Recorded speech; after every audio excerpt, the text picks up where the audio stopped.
매일 아침 이건 마셨더니 당뇨와 혈당 수치가 다 잡혔어요. 요즘 뱃살과 내장 지방을 쏙 빼주는데 효능이 좋기로 소문난 것이 바로 레몬이지요. 요리에도 많이 사용하는 과일인데요. 레몬에는 다양한 영양 성분들이 있어 건강에 좋은 효능이 정말 많아요. 레몬도 잘 알고 드셔야 제대로 된 효능을 누릴 수 있습니다. 잘못 드시면 오히려 몸에 독이 되는 경우도 많이 있거든요. 영상을 통해 레몬에 어떤 효능이 있는지, 어떻게 먹어야 되는지, 함께 먹으면 보약이 되는 음식에는 어떤 것이 있는지, 그리고 레몬 드실 때 주의할 점까지 레몬에 대한 모든 것 알려드릴게요. 사랑하는 내 사람이 정말 건강하기를 바라는 매일건강TV 구독과 좋아요 알림 설정 해놓으시면 건강정보 빠르게 받아보실 수 있어요. 레몬은 다이어트뿐만 아니라 당뇨 예방과 관리에도 아주 탁월한 효능이 있습니다. 최근 연구 결과에서 레몬에 들어있는 비타민C와 풍부한 식이섬유, 각종 무기질과 구연산이 혈당 조절에 효과가 있어 당뇨 예방에 도움이 될 수 있고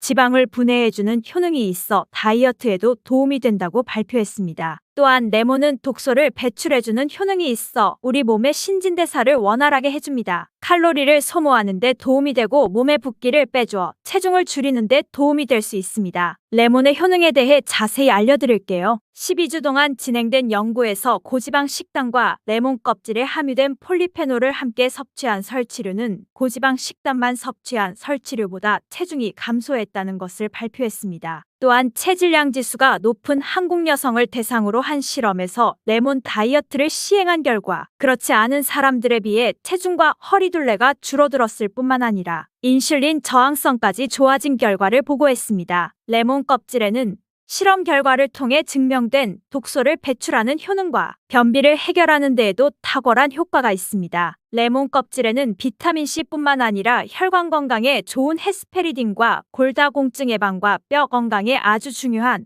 칼슘 그리고 펙틴이란 성분이 풍부하게 들어있습니다. 바로 이 펙틴이라는 성분이 변비를 예방하는 데 탁월한 효능을 발휘합니다. 수용성 식이섬유인 펙틴은 위에서 대장까지 가는 동안 많은 수분을 흡수해 변을 무르게 만들어줍니다. 장내에 머물러 있는 노폐물과 다양한 유해물질을 흡착해 변과 함께 몸 밖으로 배출시켜주지요. 그로 인해 장내 환경을 깨끗하게 해주어 건강한 상태를 유지할 수 있도록 도와줍니다. 레몬 과육에는 없고 오직 레몬 껍질에만 존재하는 성분이 있는데 디리모넨이라고 하는 천연 오일입니다. 디리모넨은 레몬의 상큼한 향을 내는 성분이기도 하며 장을 자극해 연동 운동이 활발하게 되도록 도와주어 변비를 예방해 줄 수 있습니다. 레몬에는 구연산이라는 성분이 풍부한데 이 구연산이 체내 지방분해 효소를 활성화시키는 역할을 해줍니다. 활성화된 지방분해 효소는 쌓여있는 내장 지방을 태워주어 뱃살을 빼고 허리둘레를 줄이는 데 많은 도움을 주게 됩니다. 아침에 일어나자마자 공복에 레몬수를 마시면 체내의 대사 기능을 활발하게 해주어 몸 안의 에너지 소비가 활성화됩니다. 대한비만학회에서 발표한 연구 결과 레몬수를 섭취한 그룹이 그렇지 않은 그룹보다 내장 지방이 더 많이 감소했다는 것을 확인할 수 있습니다. 또한 레몬에 들어있는 성분들은 뇌졸중의 위험을 줄여주는 데 도움이 될 수 있습니다. 한 연구에 따르면 감귤류에 함유되어 있는 플라보노이드는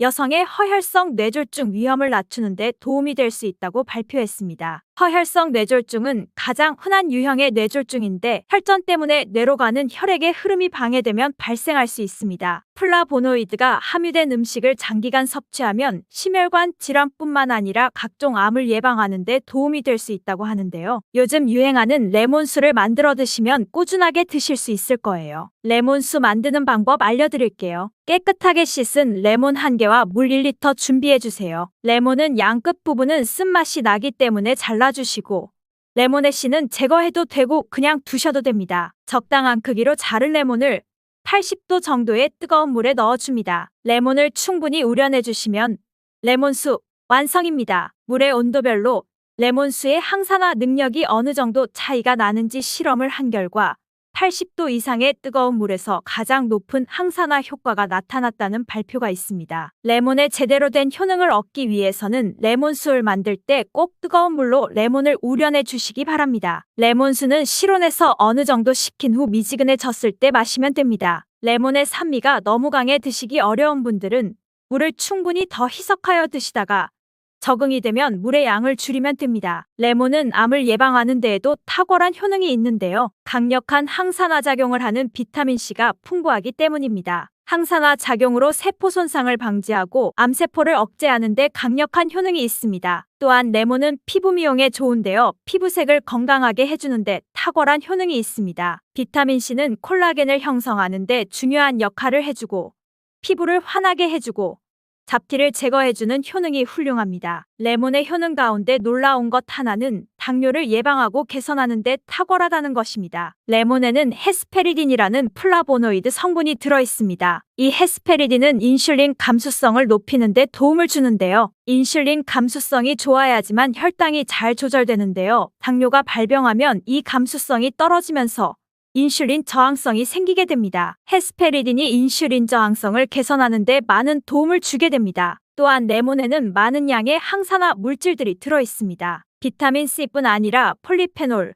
플라보노이드 등 다양한 물질들이 혈당으로 인해 공격받고 상처난 세포들을 보호해줍니다. 특히 장의 베타세포를 보호해주는 것이 아주 중요한 효능입니다. 베타세포는 인슐린을 분비하는 세포인데 당뇨가 생기면 가장 먼저 타격을 받게 됩니다. 레몬을 통해 베타세포를 보호하여 당뇨를 예방할 수 있게 되는 것이죠. 최근 유행하고 있는 레몬수를 만들어 드실 때 주의할 점이 있는데요. 첫 번째는 반드시 충분한 양의 레몬을 넣어야 한다는 것입니다. 레몬수를 만들 때 레몬 자른 것 몇 조각을 넣어 드시는 경우가 있는데요. 이 정도로는 충분하지 않습니다. 물 1리터에 적어도 레몬 1개 정도는 우려서 드셔야 레몬수의 효과를 볼 수 있습니다. 두 번째는 설탕을 넣으면 안 된다는 것입니다. 레몬의 신맛이 강해서 먹기 어려워하는 분들이 종종 설탕을 넣어 드시는데 그렇게 하시면 오히려 독이 됩니다. 레몬수에 설탕을 넣어 드시면 설탕을 과하게 섭취하게 되고 설탕은 우리 몸에 각종 염증을 일으키고 세포를 공격해 건강을 해치게 됩니다. 세 번째는 레몬을 깨끗하게 씻어야 합니다. 깨끗하게 세척한다고 식초나 베이킹소다를 많이 사용하시잖아요. 하버드 대학에서 연구한 결과가 있는데요. 레몬을 물에 2분 정도 담가두었다가 흐르는 물에 잘 씻어주면 농약은 100% 제거된다고 합니다. 그런데 일반적인 상식과는 달리 베이킹소다와 식초를 사용하게 되면 농약이 일부 남아있다는 연구 결과를 발표했습니다. 레몬을 세척할 때는 아무것도 넣지 않은 깨끗한 물을 사용하시기 바랍니다. 건강에 정말 좋은 레몬인데요. 함께 먹으면 시너지가 더 폭발하여 보약이 되는 음식들이 있습니다. 레몬과 계피를 함께 사용하면 약으로 쓰이기도 하는데요. 레몬과 계피를 함께 먹으면 면역체계를 강화해주는 데 도움이 됩니다. 계피는 향긋한 향과 매운맛이 특징인데 소화를 도와줄 뿐 아니라 혈당 조절에도 탁월한 효능이 있습니다. 또한 레몬에는 염증을 억제하고 염증 수치를 줄여주는 산화 방지제가 풍부합니다. 레몬과 계피를 지속적으로 섭취하면 강력한 항염작용으로 관절염에도 많은 도움을 받을 수 있어요. 또한 레몬과 계피는 다이어트에도 많은 도움이 되는데요. 계피는 혈액 속의 인슐린과 탄수화물 수치를 조절해주어 복부에 지방이 쌓이지 않도록 도와줍니다. 매일 사과 하나를 먹으면 병원에 안 가도 될 정도로 우리 몸에 보약이 된다는 말은 들어보셨나요? 그런데 사과와 함께 먹는 음식에 따라 독이 되어 암과 치매에 걸릴 수도 있고 반대로 암과 치매를 예방하는 보약이 될 수도 있습니다. 사과의 효능과 아침에 먹는 사과가 보약이 되는지, 그리고 사과와 함께 먹으면 독이 되는 음식과 사과와 함께 먹으면 보약이 되는 궁합이 딱 맞는 음식에는 어떤 것이 있는지 사과에 대한 모든 것 알려드릴게요. 사과는 꼭 아침에 먹어야 된다고 하는 사람들이 많은데 그 말이 정말 사실일까요? 정답은 그렇지 않다입니다. 사과에는 상콤한 맛이 나지요. 바로 유기산이 풍부하기 때문에 상콤한 신맛이 나는 것인데요. 이 유기산은 우리 몸에 이로운 점도 있지만 평소에 속쓰림이 자주 있거나 위염, 식도염이 있는 분이 아침 공복에 사과를 먹게 되면 위에 점막에 심한 자극을 줄 수 있어 증상이 악화될 수 있습니다. 사과는 몸을 차갑게 하는 과일이라서 몸이 찬 분들은 사과를 드실 때 주의하셔야 합니다. 위염 같은 증상이 있는 분들이 공복에 사과를 드시면 사과가 소화가 되지 않고 설사를 하게 될 가능성이 높습니다. 평소에 아랫배가 차거나 손발이 차고 생리기간 중에 있는 여성분들도 사과를 드실 때는 주의하셔야 합니다. 이런 분이 사과를 드실 때에는 아침 공복보다는 아침 식후에 드시는 것이 좋고요. 사과를 보통 냉장고에 보관했다가 드시잖아요. 냉장고에서 꺼낸 사과를 바로 드시기보다는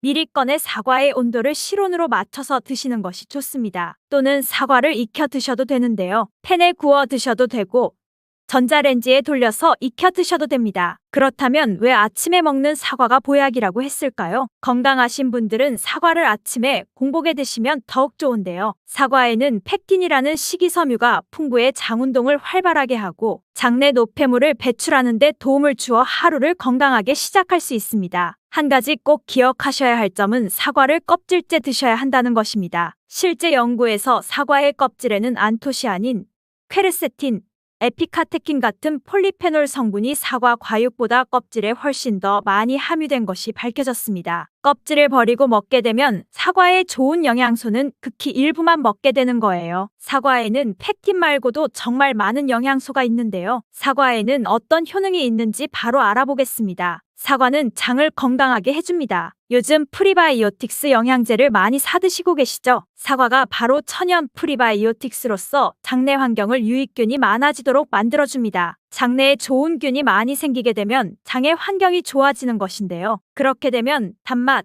자극적인 맛이 강한 가공식품에 대한 식욕도 줄어들고 건강한 식품을 먹고 싶은 욕구가 늘어나게 됩니다. 자연스럽게 체중이 줄어들고 다이어트하는 효과까지 누릴 수 있게 됩니다. 사과를 먹게 되면 소화되는 과정에서 뷰티르산 같은 단쇄지방산이 만들어지게 되는데요. 이 지방산이 손상된 장벽을 회복시키는 역할을 해줘 장이 건강해지는 것입니다. 장벽을 회복시키는 것이 중요한 이유가 있는데요. 장벽이 손상이 되면 손상된 곳에 독소들이 침투하게 되고 이 증상을 장누수 증후군이라고 합니다. 이런 증상이 나타나면 독소들이 혈액을 타고 돌아다니게 되고 피부에 염증이 발생되고 아토피를 일으킬 수 있게 됩니다. 사과를 드시면 이런 증상을 예방해 피부도 탄력 있고 밝아지게 하는 효과도 있는 것이지요. 사과의 풍부한 펙틴이 장운동을 활발하게 한다고 했잖아요. 그렇게 되면 암을 유발할 수 있는 물질들이 장내에 오래 머물지 못하게 하고 대장암의 발병률도 줄어들게 됩니다. 사과는 혈관을 깨끗하게 해주는데요. 그렇게 되면 뇌졸중, 고혈압, 심근경색 등의 혈관 질환을 예방할 수 있게 됩니다. 혈관에 활성산소가 많아지게 되면 혈전이 생겨 혈액순환을 방해하기도 하고 혈관세포를 손상시켜 노화를 촉진하기도 합니다. 플라보노이드 계열의 루틴이란 성분은 활성산소를 제거하여 혈전이 생기는 것을 억제하는데요. 이 루틴이 사과에 많이 들어 있습니다. 또한 사과에는 칼륨이 함유되어 있는데요. 칼륨은 혈관 내의 나트륨을 몸 밖으로 배출해주는 역할을 합니다. 나트륨은 수분을 흡수하는데 칼륨이 부족하면 나트륨이 배출되지 않아 혈압이 상승하며 혈관에 노폐물이 쌓이게 됩니다. 사과를 섭취하여 칼륨을 공급해주면 고혈압을 방지하고 노폐물을 배출시켜주는 역할도 하는 것이지요. 또한 칼륨은 혈관을 확장시키는 작용을 하여 혈액순환을 원활하게 하며 심장박동을 안정시키고 심장의 기능을 강화하는 데에도 도움을 주는 성분입니다. 한 가지 주의할 점 알려드릴게요. 활성산소가 혈관을 손상시킨다고 했잖아요. 사과를 잘못 드시면 오히려 활성산소가 많이 생기게 되는데요. 바로 갈변된 사과를 드시는 것입니다. 사과를 먹고 남으면 밀폐용기에 담아 보관했다가 나중에 드시는 경우도 많잖아요. 단면이 갈색으로 변하는데 공기 중에 산소와 만나 산패되어 갈변한 것입니다. 이렇게 산패된 사과를 드시게 되면 활성산소를 제거하는 것이 아니라 오히려 증가시켜 혈관 건강에 악영향을 줄 수 있으니 갈변된 사과는 잘라내고 드시길 바랍니다. 사과는 혈당을 조절해 당뇨를 예방하고 당뇨 회복에도 도움을 줄 수 있습니다. 당뇨가 있는 분들은 과당이 혈당을 올려 안 좋다고 알고 계시잖아요. 그런데 사과는 오히려 혈당을 조절해주기 때문에 당뇨가 있는 분들은 사과를 드셔야 합니다. 식사하기 30분 전에 사과를 먼저 드시고 식사를 하시면 혈당이 급격하게 오르는 혈당 스파이크 현상을 막을 수 있습니다. 사과의 단맛 때문에 당뇨가 있는 분들이 사과를 드시는 것을 꺼려 하시는데요. 사과에는 단맛도 있지만 혈당을 올리는 GI 지수가 36으로 혈당 지수가 낮은 과일입니다. 실제로 대학 연구팀에서 실험한 것을 발표했는데요. 건강한 사람을 대상으로 쌀밥만 먹은 경우와 쌀밥을 먹기 30분 전에 사과를 먹은 경우를 비교했을 때 쌀밥을 먹기 30분 전에 사과를 먹은 경우가 쌀밥만 먹었을 경우보다 혈당이 50% 정도 떨어지는 것이 확인되었습니다. 당뇨가 있는 분들도 이제 안심하시고 식사 후에 드시지 말고 반드시 식사 30분 전에 꼭 사과를 드시기 바랍니다. 한 가지 주의할 점은 사과를 갈아서 사과 주스로 드시게 되면 흡수가 빨라 혈당을 올릴 수 있으니 사과를 껍질째 씹어서 드시기 바랍니다. 사과는 기관지를 깨끗하게 청소해주는 효능도 있습니다. 사과에는 퀘르세틴이란 성분이 풍부하게 함유되어 있는데요. 이 성분은 호흡기 점막에 생기는 염증을 가라앉히고 예방하는 효능이 있습니다. 그리고 폐, 기관지의 모세혈관을 튼튼하게 도와줍니다. 천식이 있거나 기관지가 약한 분들이 미세먼지 때문에 기침이 많이 나고 목에 가래가 많이 생길 수 있는데요. 이런 분들이 사과를 꾸준히 드시면 호흡기가 부드러워져 불편함을 많이 해소할 수 있게 됩니다. 한 연구에서 매주 4에서 5개의 사과를 먹는 가정의 자녀가 매주 1개 이하의 사과를 먹는 가정의 자녀보다 천식에 걸릴 확률이 50% 정도 낮았다고 발표한 적이 있습니다. 사과가 그만큼 천식과 호흡기 건강에 좋다는 것이 증명된 것이지요. 이렇게 좋은 사과도 함께 먹으면 절대 안 되는 음식이 있는데요. 바로 우유, 요거트, 치즈와 같은 유제품입니다. 요즘 샐러드를 많이 드시면서 샐러드에 사과도 넣고 드레싱으로 요거트와 치즈를 부어서 드시는 경우도 많은데요. 유제품과 사과를 함께 드시면 사과의 비타민C가 우유에 부족한 영양 성분을 보충해 주어 좋은 것으로 알고 계시지요. 이런 내용이 틀린 것은 아니지만 소화 기능이 약한 어르신들이나 위염, 식도염 같은 증상이 있는 분들이 이렇게 드시면 안 되는데요. 영상 초반에도 잠깐 말씀드렸듯이 이런 증상이 있는 분들이 유제품과 사과를 함께 드시면 더욱 증상이 악화됩니다. 그 이유는 사과의 유기산과 우유의 카제인 성분이 만나게 되면 서로 엉기는 현상이 일어나 덩어리가 되고 위 속에 들어가면 위산과 만나 더 큰 덩어리가 되어 소화가 어려워집니다. 평소 소화가 잘 되고 건강한 사람이라면 문제가 없지만 그렇지 않은 분들은 만성 소화불량과 대장염을 일으킬 수도 있고 지속적으로 반복되면 대장암이 생길 수 있습니다. 장 건강이 중요한 이유는 장이 정신 건강에까지 영향을 주기 때문인데요. 행복 호르몬이라고 불리는 세로토닌의 95%가 장에서 만들어지기 때문에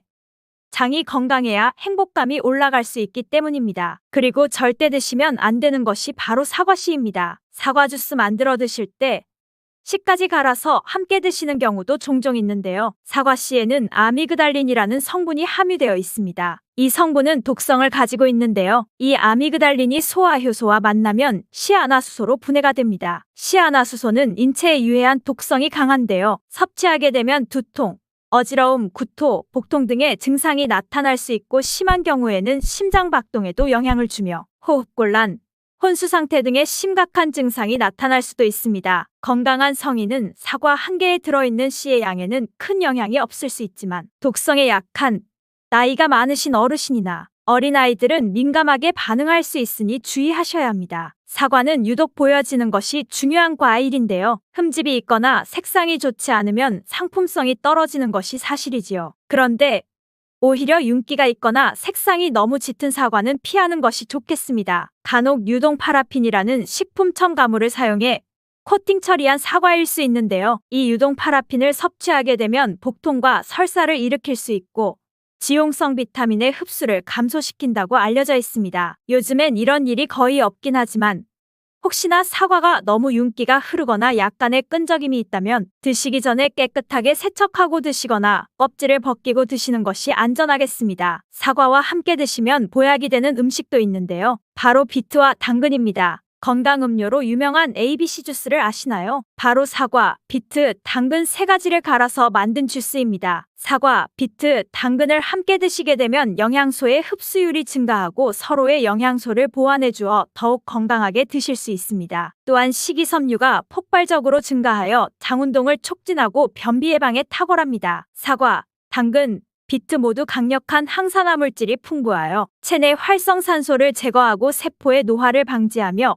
몸에 활력을 불어 넣어 줄 수 있습니다. 함께 먹으면 보약이 되는 음식으로 고구마도 있습니다. 고구마에는 베타카로틴이 풍부하여 항암작용과 함께 면역력을 강화해주고 혈관 건강에도 도움을 주게 됩니다. 고구마를 드시면 소화가 잘 안 되는 증상이 나타날 수 있는데요. 고구마에 함유되어 있는 아마이드라는 성분이 장에서 이상 발효를 일으켜 가스가 차고 소화불량 증상이 나타나는 것입니다. 사과와 함께 드시게 되면 사과에 함유된 펙틴이 아마이드의 이상 발효를 억제하여 가스가 차는 증상이 발생하지 않도록 도와주게 됩니다. 또한 사과의 효능 중 하나인 혈관을 깨끗하게 하는 것을 고구마의 베타카로틴이 도와 효능이 극대화가 되어 건강에 정말 좋은 음식 궁합이 된답니다. 믹스커피 많이 드시지요?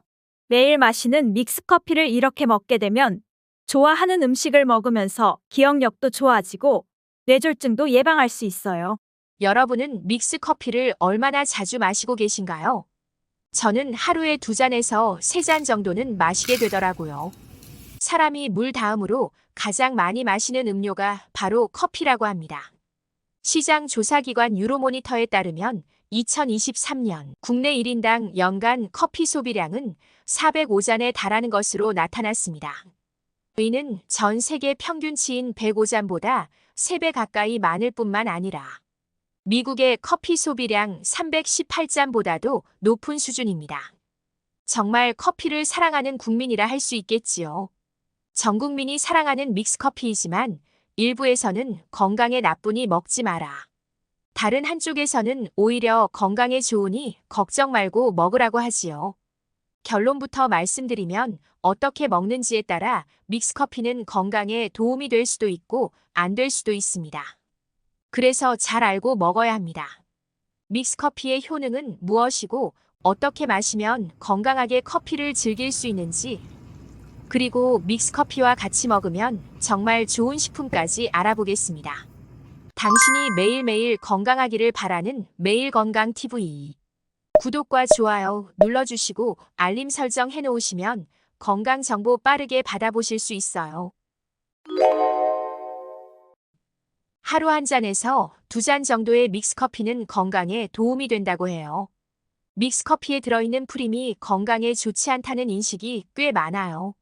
그러나 믹스커피에 있는 프림은 식물성으로 포화 지방산 함량이 90%에 달합니다. 식물성 프림인 코코넛 오일은 저탄수화물 고지방 식품으로도 인기가 높습니다. 또한 지방산인 라우르산 성분은 변비를 예방하는 데 도움을 줍니다. 프림의 원료는 코코넛의 속살인데 코코넛 과육의 지방을 분말로 만들어 믹스커피의 프림으로 사용하는 것입니다. 그런데 이 프림의 지방이 콜레스테롤 수치를 높인다 하는 분들도 있고 식물성 지방이라서 오히려 몸에 좋다라고 하는 분들도 있는데요. 어떤 게 맞는 말일까요? 프림에 들어있는 포화 지방은 그 양이 매우 완전 정말 적은 양입니다. 작은 요플레 하나에 들어있는 정도의 양이라고 할 수 있어요. 요플레는 건강을 위해 드시잖아요. 결국 믹스커피에는 포화 지방이 소량 들어있지만 극히 소량이라서 콜레스테롤 수치에 영향이 없다고 할 수 있는 것입니다. 따라서 믹스커피를 수십 잔 마시는 것이 아니라 단순히 1~2잔 마신다고 해서 콜레스테롤 수치가 올라가거나 건강에 문제가 될 정도의 영향을 주지는 않습니다. 안심하고 드셔도 괜찮습니다. 미국 오하이오 대학 의대 신경정신과에서는 커피가 뇌졸중과 치매 발생에 어느 정도 영향을 미치는지 실험을 했는데요. 이 연구에서 밝혀진 놀라운 사실은 매일 커피를 2잔에서 3잔 정도 마시거나 커피와 차를 4잔에서 6잔 마신 사람의 치매 발병률이 커피를 전혀 마시지 않는 사람보다 28% 낮은 것이 밝혀졌습니다.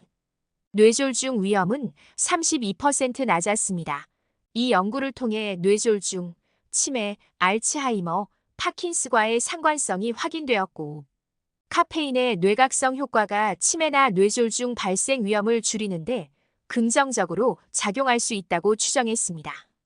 어떤 음료든 너무 많이 마시면 정신적으로, 신체적으로도 좋지 않습니다. 하지만 믹스커피 1~2잔 정도는 오히려 기분을 좋게 만들어 우울증을 미연에 방지하고 항산화물질이 노화를 늦춰주는 효과가 있습니다. 믹스커피를 어떻게 마셔야 건강에 더 유익하게 마실 수 있을까요? 식품의약품안전처에 따르면 원두커피와 믹스커피 모두 하루 2잔에서 3잔 정도가 적절하다고 합니다. 다만 믹스커피에는 당분이 많이 함유되어 있어 당뇨 환자의 경우에는 하루 1잔 정도 마시는 것을 권장합니다. 아침에 일어나 커피를 마시지 않으면 뭔가 허전하고 정신이 차려지지 않는 것 같은 기분이 들 때도 있잖아요. 하지만 아침에 일어난 지 얼마 안 돼서 혹은 아침 공복에 커피를 마시게 되면 위산을 과다 분비시켜 속쓰림과 위산 역류를 유발할 수 있습니다. 기상 직후 몸을 각성시키는 코르티솔 호르몬과 카페인이 만나게 되면 부정맥, 고혈압 등의 위험이 높아질 수 있습니다. 결론적으로 오전에 커피를 마셔야 한다면 오전 10시 이후가 적당하며 아침 식사 후 2시간 이후에 커피를 마시는 것이 좋습니다. 사람에 따라 차이가 있지만 성인의 체내 카페인 농도가 반으로 줄어드는 반감기 시간은 6시간에서 7시간 정도가 지나야 합니다. 이 시간이 지나면 몸속에 들어온 카페인 농도가 절반가량 사라지게 되어 카페인의 영향력이 줄어들게 됩니다. 따라서 수면 시간과 마지막 커피와의 간격은 최소 6시간 이상 되어야 수면의 질을 유지하여 깊은 숙면을 취할 수 있습니다. 그렇다면 믹스커피와 같이 먹었을 때 효과를 극대화할 수 있는 식품이 있을까요? 첫 번째는 강황입니다. 노란 빛깔의 강황 가루를 넣은 커피를 골드라떼라고 불러요. 강황이 몸에 좋다는 사실이 알려지면서 이미 미국과 유럽 등 전 세계적으로 엄청난 인기를 끌고 있는 새로운 종류의 커피 중 하나인데요. 강황에 함유된 커큐민 성분은 강력한 항염 효과를 지니고 있어 체내의 염증 유발 물질을 억제하며 암세포가 발생하고 증식되는 위험을 낮춰줍니다. 또한 우울증 개선에 도움이 되며 기억력을 개선하고 치매를 예방하는 등의 다양한 효능을 지니고 있습니다. 강황 커피는 커피 한 컵에 강황 한 티스푼을 넣어 마시면 좋은데요. 여기에 효능을 더욱 높일 수 있는 방법이 있습니다. 바로 후추입니다. 미국 텍사스 주립대학에서 실시한 연구 결과 강황의 커큐민은 후추의 피페린과 만나면 흡수율이 2000%까지 높아지는 것으로 나타났습니다. 강황 커피에 후추를 살짝 넣어 드시면 건강 개선 효과를 높일 수 있어요. 믹스커피와 같이 먹으면 좋은 음식 두 번째는 계피입니다. 커피에 계피를 넣으면 아주 향긋한 커피를 즐길 수 있어요. 계피는 이미 수천 년 동안 약재로 사용되어 왔으며 여러 연구를 통해 계피의 다양한 효능이 입증되어 왔습니다. 커피에 계피를 넣어 마시게 되면 체내 혈당을 조절하고 콜레스테롤 수치를 조절해주고 추가로 혈관 질환을 예방해주며 각종 염증 관련 질병의 발병률을 낮추는데 도움이 됩니다. 특히 감기 증상을 완화하고 속을 따뜻하게 해주는 성질이 있어 혈액순환에도 아주 좋습니다. 믹스커피와 같이 먹으면 좋은 음식 세 번째는 생강입니다. 강력한 항산화 성분을 가진 생강은 커피에 넣어 함께 곁들여 마시면 생강의 알싸한 맛이 부드러워지면서 향긋한 생강 커피를 즐길 수 있습니다. 생강의 매운맛을 내는 진저롤과 쇼가올 성분이 혈중 콜레스테롤을 낮춰 동맥경화나 뇌경색 등을 예방하며 염증 조절, 항암 효과가 뛰어나 암을 유발하는 종양세포의 성장을 억제하는 등의 다양한 효능이 있어요. 특히 기관지를 확장시키는 효과가 있어 기관지염이나 천식, 비염을 달고 사시는 분들은 자주 섭취하면 아주 좋습니다. 추가로 생강에는 디아스타제라는 단백질 분해 효소가 있어요. 식후 커피에 생강을 넣어 마시면 장운동을 촉진해 더부룩한 속을 해결하는 데도 도움이 됩니다. 겨울철에 먹기 좋은 간식으로 감이 있어요. 단감, 홍시 좋아하시지요? 그런데 감을 이것과 함께 먹으면 혈관이 망가질 수 있어요. 감을 어떻게 먹어야 하는지 알려드릴게요.